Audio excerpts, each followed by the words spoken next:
নারীরা তাদের অধিকার ফিরে পেয়েছে। যেই সমাজের বুকে কন্যা সন্তান জন্মগ্রহণ করলেই অপমানজনক মনে করা হতো, চিন্তা করতো এটা লজ্জার, মেয়ে হয়েছে এটা লজ্জার, এই চিন্তা যারা করত, ওই সমাজের বুকে কোরআন নাজিল হয়েছে। বিশ্বনবী সাল্লাল্লাহু আলাইহি ওয়াসাল্লাম সাহাবা আসমাইনদের কাছে মায়ের মর্যাদা তুলে ধরেছেন, নারীর মর্যাদা তুলে ধরেছেন।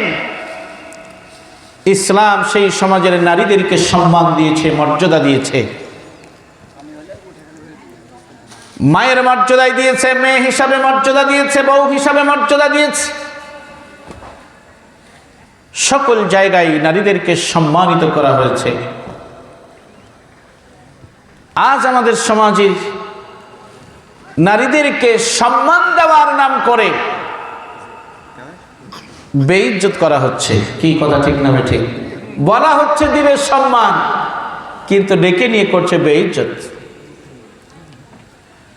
নারীদেরকে ইসলাম যে সম্মান দিয়েছে, পৃথিবীতে কেউ সেই সম্মান নারীদেরকে দিতে পারে নাই, ভবিষ্যতেও পারবে না ইনশাআল্লাহ। ইসলাম শ্রমিকের যে মর্যাদা দিয়েছেন,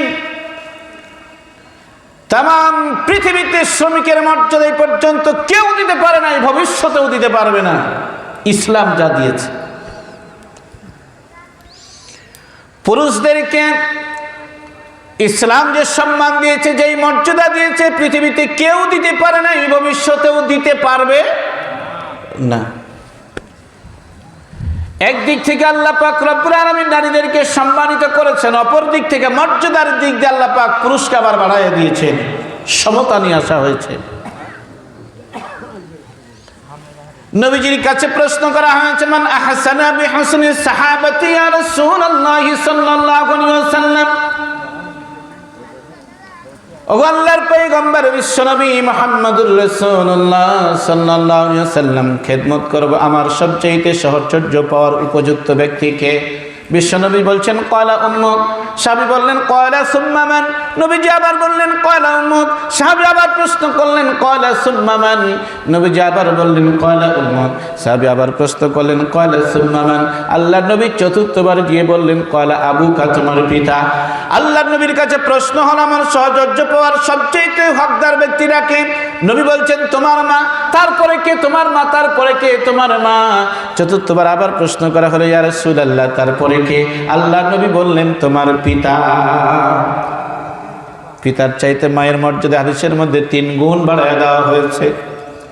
কেন বাড়ানো হলো? আল্লাহ পাক রব্বুল আলামিন কোরআন দিয়ে বলছেন, বান্দা শোনো, وَوَصَّيْنَا الْإِنسَانَ بِوَالِدَيْهِ إِحْسَانًا حَمَلَتْهُ أُمُّهُ وَهْنًا عَلَى وَهْنٍ وَفِصَالُهُ فِي عَامَيْنِ أَنِ اشْكُرْ لِي وَلِوَالِدَيْكَ।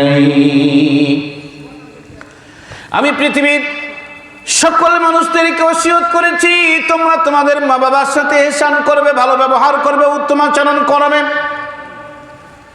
কারণটি হলো তোমার মা তোমাকে ওয়াহনান আলা ওয়াহনিন, কষ্টের পর কষ্ট সহ্য করে তোমার মা তোমাকে গর্ভে ধারণ করেছে।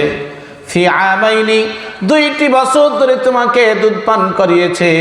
আনিশকুরলি, ও বান্দা, যেই মা তোমাকে 2টি বছর ধরে দুধ পান করালো, এবার তুমি সেই মায়ের জন্য আমি আল্লাহর কাছে শুকর আদায় করো। আনিশকুরলি, শুকরিয়া আদায় করো।